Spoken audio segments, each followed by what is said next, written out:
पहली बार हमने समझे ऑल्टरनेटिंग करंट, क्या चीज? ऑल्टरनेटिंग करंट की उत्पत्ति वहीं हुई जहां पे अपन ने ईएमआई पढ़ी। याद कर मैंने एक लूप को घुमाया था, याद है? भूल गया? जब मैंने आपको फैराडेज लॉ पढ़ाया था तो मैंने लिखा था कि जो इंड्यूस्ड ईएमएफ होता है वो होता है माइनस d∅dt। क्या होता है? माइनस d∅dt होता है। सबने बोला ठीक, मैंने भी बोला ठीक। तो इंड्यूस्ड ईएमएफ माइनस d∅dt होता है। अच्छा भाई, बहुत बढ़िया भाई, वारन भाई, अरब भाई और रब भाई। अब क्या करें? अगर इंड्यूस्ड ईएमएफ माइनस d∅dt होता है तो होता है। अब याद करो, आपने कहानी जो सुनी थी उसमें क्या करा था आपने? अगर आप बहुत ध्यान से देखो तो वास्तविकता में आपने ऐसे ऐसे ऐसे dot dot dot dot dot dot dot dot dot dot dot dot आपने मैग्नेटिक फील्ड ली थी और आपने बोला था कि अगर उसमें एक लूप ऐसे घुमाया जाए ऐसे, तो याद कर इसके इनिशियल एंगल b और a के बीच का एंगल 0 था। किसी टाइम t पे ओमेगा t था, तो किसी भी टाइम t पे जो इसका फ्लक्स था वो था b पाई r स्क्वायर cos एरिया ले लेता हूं ba cos ओमेगा t। कुछ याद है? भूल गए हो? इंड्यूस्ड ईएमएफ लिखोगे तो आएगा माइनस बी ए, अच्छा कॉस का साइन हो जाएगा तो माइनस माइनस चला जाएगा, तो बी ए ओमेगा साइन ओमेगा टी। सोच के देखो, इसे ई नॉट मान लो तो क्या इक्वेशन आई? ई बराबर E not sine omega T. सोच, मैंने इनिशियल एंगल बी और ए के बीच का 0 लिया था, अगर कुछ और ले लूं फाई वाई तो क्या जनरल इक्वेशन ई बराबर E not sine omega T plus phi हो जाए। इसी तरीके का करंट हमारे घरों पे आता है, इसी तरीके का करंट हमारे, क्योंकि इसी लूप को घुमा घुमा के हम इलेक्ट्रिसिटी जनरेट करते हैं। इसके तरीके भी मैं आपको बता चुका था। इन्हें टरबाइन्स कहते हैं। क्या कहते हैं इन्हें? टरबाइन्स। इस पे पानी गिरा हो तो भी होगा, भाप गर्म करके डालो, जैसे थर्मल पावर प्लांट। क्या बातें बोल चुका हूँ यार, मुझे लगा नहीं तुम्हें आया। थर्मल पावर प्लांट में कोयले को गर्म करके, कोयले को जलाकर पानी गर्म कर भाप बनाकर इस पे गिराते हैं, ये घूमता है तो इलेक्ट्रिसिटी जनरेट होती है। हाइड्रो पावर प्लांट्स में ऊपर से गिराते हैं तो इलेक्ट्रिसिटी जनरेट होती है। न्यूक्लियर पावर प्लांट्स में न्यूक्लियर एनर्जी से पानी गर्म करके भाप बना के फिर इस पे गिराते हैं, तब भी एनर्जी जनरेट होती है। गलत है जो मैं बोला? चमका। विंड मिल्स, उसमें पवन चक्कियां पूरी चलती हैं, कोई दिक्कत वाली बात नहीं है। तो बेसिकली ये कहानी, एक्चुअली इस कहानी को हमें पढ़ना है। इसे बोलते हैं ऑल्टरनेटिंग सप्लाई। क्या बोलते हैं? ये तो मैंने ईएमआई से लिंक करा। असलियत में एसी सप्लाई। कौन सी सप्लाई? AC supply. जैसे मान लीजिए मैं आपसे बोलूंगी किसी सर्किट में करंट ऐसा है, ध्यान से देखना, किसी सर्किट में करंट ऐसा है, किसी सर्किट में करंट ऐसा है, कैसा देख, किसी सर्किट में ऐसा है, किसी में ऐसा है। इनमें कौन एसी है? पहला एसी है नहीं है? ये एसी का मतलब जो अपने करंट की, वैसे आपके कोर्स में यही वाला करंट है, पर वो करंट जो अपनी डायरेक्शन चेंज कर ले, पहले से घूम रहा था फिर, उन्हें सबको क्या बोलते हैं? एसी। डीसी का मतलब कांस्टेंट करंट नहीं है, डीसी का मतलब जो अपनी डायरेक्शन चेंज, क्या डायरेक्शन चेंज कर रहा है? ये डायरेक्शन चेंज। तो these both the currents are an example of DC and these both are example of AC. DC का मतलब बच्चा कांस्टेंट करंट मान लेता है, ऐसा कोई जरूरी नहीं है। DC का मतलब supply is in one direction, supply is in one direction. तुझे मेरी बात समझ? हालांकि हमारे घरों में जो बात आती है वो इस प्रकार की आती है, साइनोसॉइडल वेव। कैसी वेव? हालांकि हम हल्की फुल्की शुरुआत में इन सब की बातें करके इसे वापस इसी पे आ जाएंगे, बट अभी शुरुआत इस तरीके से होनी। मैंने क्यों इसे शुरुआत करी? क्या बेसिकली हिस्सा था ईएमआई का। किसका हिस्सा था? ये एसी कहलाता है। AC means in which current is changing its direction. हमारे लिए 99% सवाल क्या साइनोसॉइडल वेव पे आएंगे? ये बात आप लिख लेंगे, पर क्या ये भी एसी ही है? ये भी जो इच्छा लिख डाला। फिर आगे बढ़ते हैं,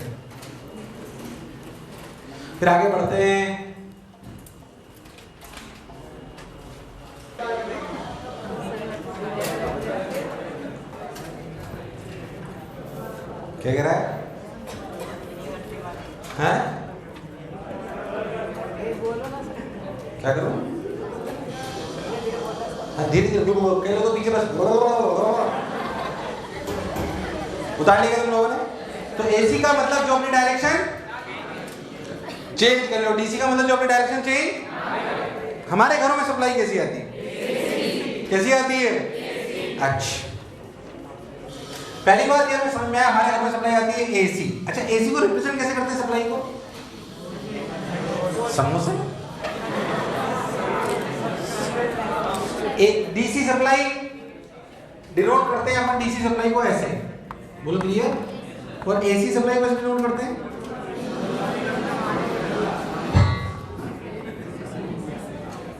बोलो क्लियर है, ऐसे सिंपल रिप्रेजेंटेशन, बोलो क्लियर है। अब यहाँ पे जैसे अपने घरों में जो लिखा होता है वो लिखा होता है, पहली बात 220 वोल्ट कितने हर्ट्ज, यूएस जाओगे तो 110 वोल्ट 60 हर्ट्ज। अरे हाँ बोल, ये बात मैं पहले ही बता चुका हूँ, हर जगह की सप्लाई अलग है। 50 हर्ट्ज का मतलब ये साइकिल 50 एक सेकंड में हो रही है, और ये बात बोल चुका हूँ मैं सब, ये करंट में क्या एक सेकंड में 50 साइकिल हो रही है 50 हर्ट्ज का, ये मतलब है कि एक सेकंड में कितनी सप्लाई हो रही है 50। अगर आप बहुत ध्यान से देखो तो जो आपकी ई की वैल्यू आई थी, किसकी, जो आपकी ई की वैल्यू आई थी वो क्या है, वो इस प्रकार की थी कुछ, तो E not sine omega T plus five. ये 220 क्या है, ये क्या टाइम के साथ ई चेंज हो रहा है, तो ये क्या है फिर, क्या है, क्या है ये ई नॉट है, E not sine omega T plus five, क्योंकि ई तो कंटिन्यूसली चेंज हो रहा है, ई तो ये 220 जो लिखा होता है ये क्या होता है, क्या होता है, नहीं ये न ई नॉट होता है न ये वैल्यू होती है, ये होती है E R M S, E R M S root mean square. ये कौन सी वैल्यू होती है, आरएमएस वेलोसिटीज पढ़ी होगी, ये वो। अब क्यों होती है उसका कारण बात बताऊं, पहली बार समझाऊंगा लॉजिकली कि ऐसा क्यों होता है, ठीक, समझाऊंगा ऐसा क्यों होता है। पहले समझो, जो आपको सप्लाई के नीचे वैल्यू लिखी होती है ना, हमारे घरों में लिखा हो 220 वोल्ट की सप्लाई, वो 220 है क्या, हमारे घरों में क्या इस तरीके की सप्लाई आ रही है, तो उसमें ई नॉट साइन ओमेगा टी, क्या वो सप्लाई एक समय पे फिक्स्ड है कि चेंज हो रही है, तो 220 जब चेंज होती है 220 क्या है, वो ई नॉट है, नहीं, इस ई नॉट को कहते हैं पीक वैल्यू, क्या कहते हैं, this is known as peak value. अभी सुनना, आरएमएस निकालने का क्या तरीका होता है, स्क्वायर करो, आरएमएस स्क्वायर करो, मीन लो, रूट लो, इसका स्क्वायर करो, इसका क्या करो, इसका क्या करो, स्क्वायर, तुम्हें नहीं आया, इसका स्क्वायर करो, इसका स्क्वायर करोगे तो आ जाएगा E not square sine square omega T, ले लेते हैं अपन समझने के लिए अभी, अरे हाँ ना बोल, स्क्वायर करके मीन लो, तुम्हें मीन लेना आता है किसी भी फंक्शन का, integration F T T upon integration D T,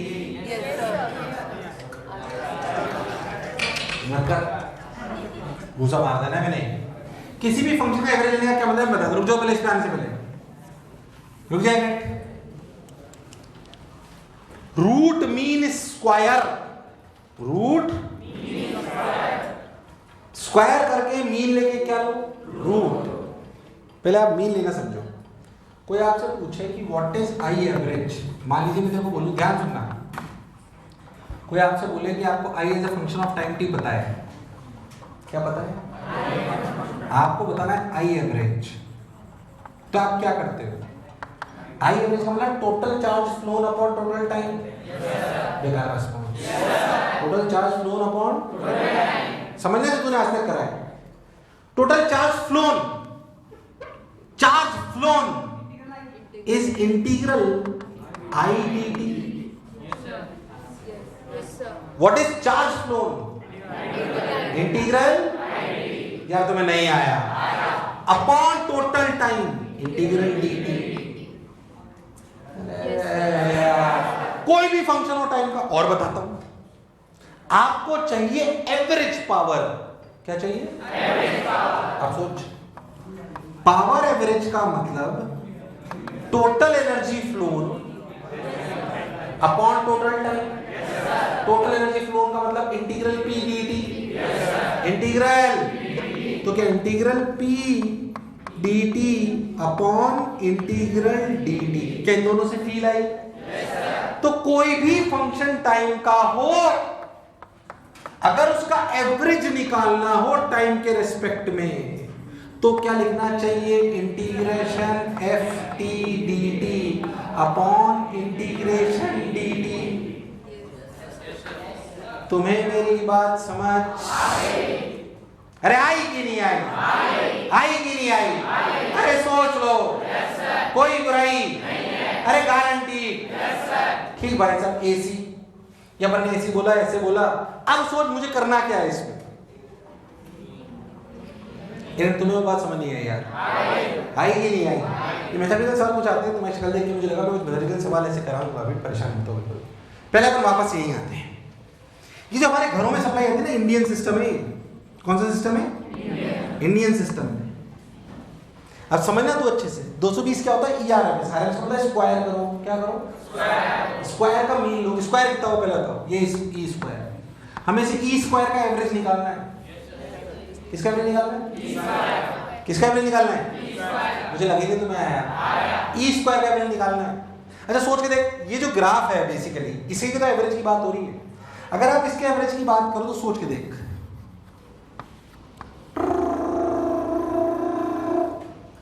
average कितनी देर का? बहुत देर का। पर एक साइकिल में जो एवरेज होगा क्या वही दूसरी में होगा? तो मैं बोलूं इस आई का एवरेज बताओ, इसका मतलब पूछ रहे बहुत देर का एवरेज बताओ, पर बहुत देर की बजाय एक ही साइकिल में निकाल लूं तो बहुत देर का ही हुआ। मैं बोलूं हमारे घरों में सप्लाई आ रही है आई, उसका आई एवरेज बताओ, या आई स्क्वायर एवरेज बताओ, या ई स्क्वायर एवरेज बताओ, या ई एवरेज बताओ। मैं तो कह रहा हूं जो भी आ रहा है, जो भी उसका एक साइकिल में अगर एवरेज निकाल लें क्या बात बन जाएगी? तुझे मेरी बात समझ आई कि नहीं आई? अरे सोच लो। तो क्यों ना इस ई स्क्वायर का एवरेज निकाले? ई स्क्वायर का एवरेज निकालने का तरीका वही, कितना? E not square sine square omega T D T integration 0 to 2 pi by omega upon 2 pi by omega. अरे टाइम तो 2 पाई बाई ओमेगा है। तुम्हें मेरी बात समझ? अरे आई कि नहीं आई? अब ध्यान, वैसे तो तुम्हें याद होना चाहिए साइन स्क्वायर का एवरेज होता है हाफ। तुमने केमिस्ट्री में पढ़ा होगा साइन स्क्वायर का एवरेज क्या होता है? आप लोग खुद प्रूव करेंगे, मैं नहीं बताऊंगा। ये वैल्यू निकाल सकते हो? नहीं निकाल सकते? निकाल सकते हो? निकाल सकते हैं? क्या करोगे? साइन स्क्वायर को कैसे लिखोगे? 1 minus cos 2 omega T by 2। अरे नहीं आया? फिर इंटीग्रेट करोगे, जब इसे पूरा सॉल्व कर लोगे तो आंसर आएगा हाफ। अरे कितना आएगा? ये आप खुद करोगे, मैथ्स है। इसकी वैल्यू हाफ ऐसे लिखना, कैसे करो? तुम्हें नहीं आया तो ये वैल्यू कितनी आई ई स्क्वायर एवरेज की? ई नॉट स्क्वायर बाई 2। तुम्हें नहीं आया? ई आर एम एस क्या है? ई स्क्वायर या ई स्क्वायर के एवरेज का रूट? तो ई आर एम एस क्या आया? ई आर एम एस क्या आया? ई नॉट बाई रूट 2। ये वैल्यू आपको गिवन होती है यहां पे। ये वैल्यू होती है 220। कितनी होती है? 220। क्यों होती है? क्यों सर आरएमएस ही क्यों ली? उसका लॉजिक है, बाद में आएगा। पर आप समझो जो आपके नीचे लिखा होता है किसी भी सिस्टम पर, वो वैल्यू वास्तविकता में आरएमएस वैल्यू है। कौन सी वैल्यू है? आरएमएस वैल्यू है। वो क्यों है वो आपको बाद में पता पड़ेगा, अभी बस समझो कि लेते हैं। और उसकी वैल्यू कितनी आती है? E not by, E not क्या है? Peak value. अरे क्या है? अगर हम इंडियन सिस्टम की बात करें तो इंडियन सिस्टम में क्या ई नॉट की वैल्यू होगी 220 into root 2? This is approximately 311 volt. जब अपने घरों में सप्लाई आती है उसका पीक वैल्यू 311 होती है। कितनी होती है? क्या वो हमेशा 311 रहती है, चेंज होती रहती है? उसकी आरएमएस वैल्यू 220 है। कौन सी वैल्यू? और आरएमएस क्यों लेते बाद में समझ आएगा। तुझे मेरी बात समझ? अरे आई कि नहीं आई? ठीक। क्या मुझे एवरेज निकालना आता है? क्या मेरे घरों में जो सप्लाई आती है उसमें जो 220 लिखा होता है वो आरएमएस होता है? क्या आरएमएस कैसे निकाला जाता है बोलो? क्लियर है? उतार जो उतारना हो। जो अच्छा लगे उतार, आगे बढ़ते हैं फिर।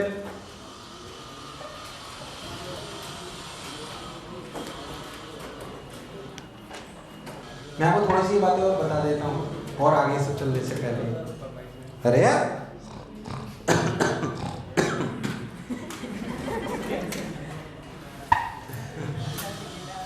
इस कहानी पे दोबारा भी आऊँगा, पहले मैं तुम्हें थोड़ा एवरेज वगैरह और सिखा देता हूँ। कभी कभी सवाल आ जाते हैं इस पर, क्योंकि मैथमेटिक्स वाली चीज़ सिखाता हूँ। सुने, उतार लिया क्या? अरे हाँ ना तो बोलो। चलो,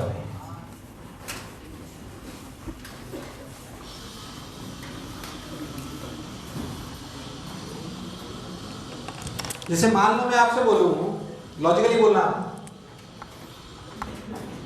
समझे अच्छे से। मान लो मैं आपको पहला सवाल ऐसे आसान दे रहा हूँ, थोड़ा सा और आसान दे रहा हूँ। चलो मतलब ऐसे एक करंट है, ये ऐसी है नहीं है, पहले बताओ है कि नहीं है? ठीक, ये -2 एम्पियर, ये +2 एम्पियर, ऐसा करंट है। करंट का ग्राफ है ये फंक्शन ऐसे चलता जा रहा है। मुझे बताओ आई एवरेज क्या होगा? अच्छा मैं बताता हूँ आपको, आई एवरेज को लिखने का एक और तरीका होता है, नोटेशन ऐसे, खोपचा आई। This represents what? तो ऐसे जैसे अगर आपको कभी भी ERMS लिखना हो ना, तो उसको ऐसे भी लिखा जा सकता है, खोपचा खोपचा ई स्क्वायर का रूट। खोपचा ई स्क्वायर रिप्रेजेंट व्हाट? उसका, तो ऐसे लिख सकते हैं। ऐसे ही कभी आपको IRMS चाहिए हो तो रूट ऑफ खोपचा आई स्क्वायर। तो खोपचा आई का क्या मतलब है? किसका एवरेज? पता है इसके लिए खोपचा आई का क्या एवरेज? ये 2a-2 बोल, खोपचा आई की क्या वैल्यू है? खोपचा आई अगर मैंने पूछा तो कौन सा समय है? थोड़ा समय कि बहुत समय? बहुत समय का मतलब क्या? एक पूरी साइकिल ले लो। मैं आपसे बोलूं कि साइकिल का यहाँ पे टाइम पीरियड 1 सेकेंड, ये 2 सेकेंड, ये 3 सेकेंड ऐसे चल रहा है, तो क्या 2 सेकेंड में एवरेज कितना होगा? बोलो कितना होगा? 0 क्यों बोले? जितना क्लॉकवाइज घूमा उतना, तो आई एवरेज कितना होगा? कितना हुआ? कंफ्यूज मत हो, कितना हुआ? परेशान होने की जरूरत नहीं है। शाबाश। इसी सवाल में बोलूं व्हाट इज खोपचा आई स्क्वायर?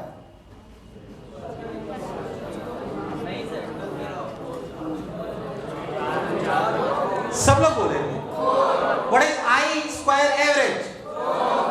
क्या इधर आई स्क्वायर करोगे तब भी 4 आएगा, और इधर आई स्क्वायर करोगे तब भी 4 आएगा? मुझे लगा नहीं तुम्हें आया। अरे आया कि नहीं आया? अरे सोच लो। नहीं आया, नहीं आया, नहीं आया, आया नहीं आया। तो ये खोपचा स्क्वायर कितना है? 4। हालांकि हमारे लिए ज्यादा दूसरी चीजों की डिफरेंस आता नहीं है, क्योंकि हमें साइनसोइडल वेव के साथ ही खेलना होता है, क्योंकि हमारे घरों में वही सप्लाई आती है। खैर थोड़े मैथमेटिकल बातें और बताता हूँ। ये तुम्हें समझ आएगा क्या? अरे आया क्या? अब मान लो जो भी पढ़ाया उसको वापस एक बार थोड़ा अलग तरीके से पढ़ाता हूँ। देख, हमारे घरों में सप्लाई आती है ना, वो साइनसोइडल वेव वाली होती है ऐसे। ठीक, मान लीजिए अपनी वैल्यू आई नॉट है, ये current is vector type due I nought sin omega t + phi इस तरीके का है। तुम ऐसे कंफ्यूज तो नहीं हो रहे कि सर अभी तो आप EMF की बात कर रहे थे? अरे EMF को R से डिवाइड कर दोगे तो करंट आने लगेगा ना। तो अगर E बराबर E0 sin omega t + phi है तो R से डिवाइड कर लो तो I बराबर क्या E0/R sin omega t + phi है। ऐसे हमारे घरों में सप्लाई आती है। फिर से मैं आपसे बोलूं, मान लीजिए दूरी जैसे करंट हो गया I बराबर I0 sin omega t + phi, जो आप लेना ले लो, उसमें से कोई खास बात नहीं है। ये मान लो π/ओमेगा, ये मान लो 2π/ओमेगा। चलो मैं जो आपसे पूछूं बताना, व्हाट इज खोपचा आई? खोपचा आई, खोपचा आई, खोपचा आई क्यों? जितना ऊपर उतना ये सब सवाल आ जाते हैं। खोपचा आई 0। ये कितने टाइम के लिए? थोड़े टाइम के लिए, बहुत। बोलो भैया, मान लीजिए कोई आपसे कंफ्यूजन कर ले, खोपचा आई फॉर हाफ साइकिल, तो 0 नहीं होगा। हाफ साइकिल का मतलब सर यहाँ तक। अब खोपचा आई क्या कहता है? Integration I0 sin omega t 0 to π/ओमेगा अपॉन π/ओमेगा। मुझे लगा ही नहीं तुम्हें आया। अरे आया कि नहीं आया? अरे सोच लो, कोई कष्ट साइन ओमेगा t का इंटीग्रेशन। यार सब लोग बोलो। इंटीग्रेशन कितना होगा, और नीचे 1 बाई ओमेगा भी तो आएगा, तो लिखा जाएगा -1/ओमेगा cos omega T limit 0 to π/ओमेगा। तुम्हें दूर दूर तक मेरी बात समझ? जब cos π/ओमेगा की वैल्यू यहाँ रखोगे तो क्या cos π कितना, cos π -1 माइनस ऑफ cos 0 1, क्या कुल मिला के -2। अरे सही तो कर रहा हूँ,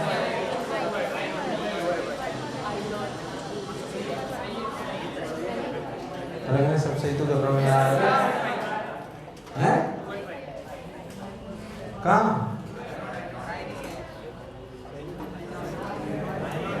अरे सही तो कर रहा हूँ,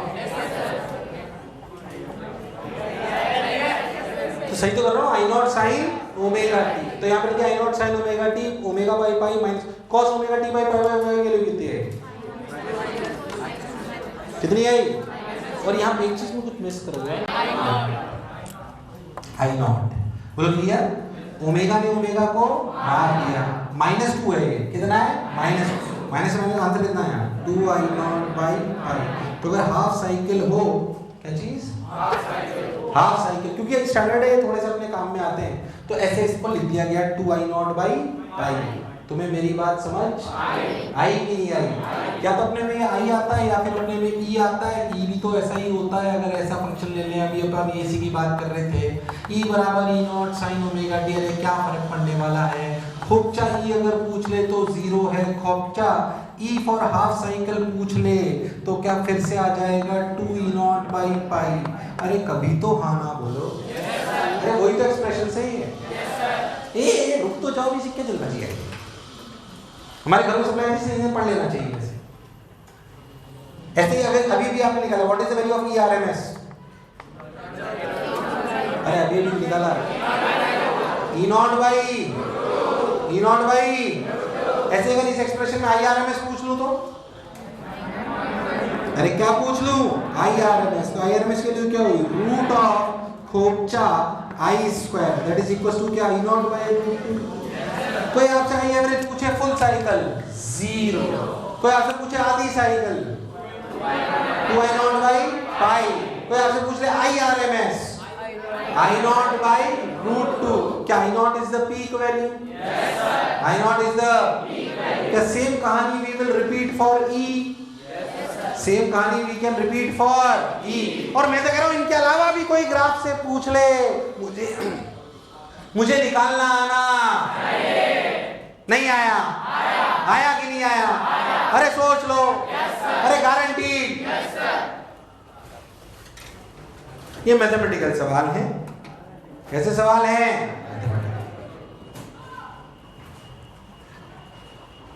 10 मिनट और पढ़ा दूं या छोड़ दूं? चलो कई चीजों में तुम एक साथ सब एक सुर में बोलते हो, नहीं इतना मतलब सिंक्रोनाइजेशन, एक ने भी नहीं बोला पढ़ा था।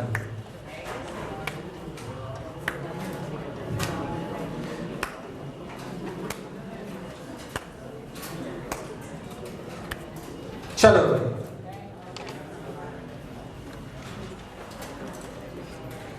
वो तो मैंने ऐसे ही पूछा था करूंगा तो मैं वही जो मुझे करना है।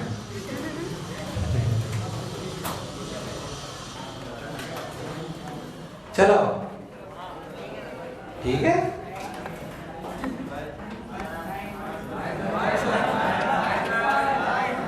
मैं ऐसे कैसे बोल रहा हूं कि अगर ग्राफ ऐसे वैसे भी हो तब भी क्या सवाल कर सकते हैं, वो मैथ्स है, उसमें आप मान लीजिए ऐसे ही मिलेगा आपको एक्सप्रेशन दे दें, करंट है I बराबर 2t + 2 या 2t² + 2t, तो उससे पूछे आई स्क्वायर एवरेज बताइए 5 सेकंड में, क्या सवाल कर सकता है, स्क्वायर करिए, फॉर्मूला लगाइए, आंसर आ जाएगा।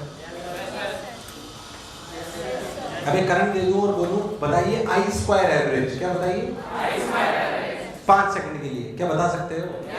अरे क्या कराएगा, इंटीग्रेशन आई square dt upon integration dt। क्यों यार में समझा रहा है, अपने बाद में पता पड़ेगा अलग बात, पर अभी अपने को बात समझ आती है, अगर मैथमेटिकली ग्राफ दे रखा हो या करंट का एक्सप्रेशन दे रखा हो, सुने ध्यान से, अगर मुझे ग्राफ दे रखा हो या करंट का एक्सप्रेशन दे रखा हो, क्या मैं आई एवरेज निकाल सकता हूँ? क्या मैं आई स्क्वायर एवरेज निकाल सकता हूँ? क्या मैं आई फॉर हाफ साइकिल भी निकाल सकता हूँ। जनरली हमारे कोर्स में यही है तो यही आएगा, इसलिए मैंने उसको रटवा ही दिया। पर मैथमेटिकली समझे इस बात को। कोई भी फंक्शन दे रखा हो, क्या मैं उसका एवरेज, उसके आई स्क्वायर का एवरेज ग्राफ दे रखा हो तो उसकी आधी साइकिल का एवरेज निकाल सकता हूँ कि नहीं निकाल सकता? ये मैथमेटिकल बात है जो आपको आनी चाहिए। बाकी रियल फील पर वर्गीकरण की अगले टाइम चालू करेंगे, ढंग से पढ़ोगे रफ्तार में तो 2 लेक्चर में खत्म हो जाएगा ये। इसके बाद डिस्कशन ही बचेगा बस, और कुछ बचेगा नहीं। देखते हैं आप कितना मेंटेन करते हो, कोई जल्दबाजी नहीं, आराम से एकदम अच्छे से चलिए भाई, काम करते रहिए। क्योंकि पैरेलल में मतलब 2 लेक्चर बाद लगातार 2-3 लेक्चर में डिस्कशन होगा। तुम बोलोगे तो गैप दे के करा दूंगा जैसा अच्छा लगे, ताकि बीच में मिलते रहे, अच्छा लगता रहे।